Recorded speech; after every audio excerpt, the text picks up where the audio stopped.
विश्व 24 न्यूज हर पल आपके साथ। धाराशिव जिल्ह्यातल्या तमाम जनतेला शिंदे गटाच्या वतीने शिवजयंतीच्या हार्दिक शुभेच्छा। काल जे काम न करता भ्रष्टाचाराचे आरोप असलेले धाराशिवचे जिल्हाधिकारी यांची बदली झाली।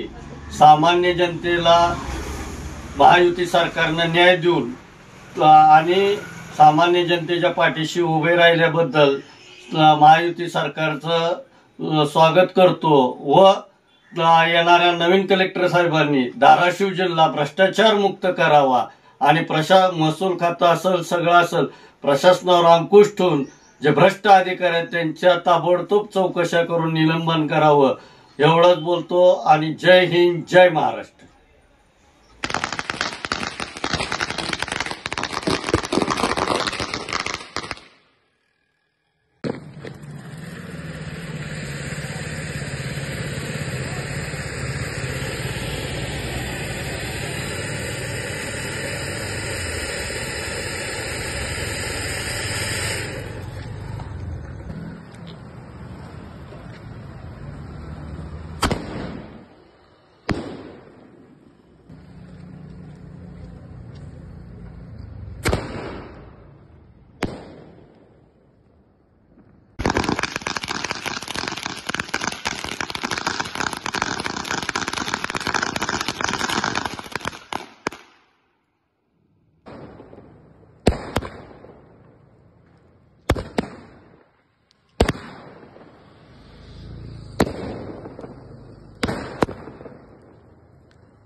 राज्यातील महत्त्वाच्या आणि आपल्या भागातील ताज्या बातम्या पाहण्यासाठी आजच आमच्या विश्व 24 न्यूज चॅनलला YouTube वर सबस्क्राइब करा आणि बेल आयकॉन प्रेस करा।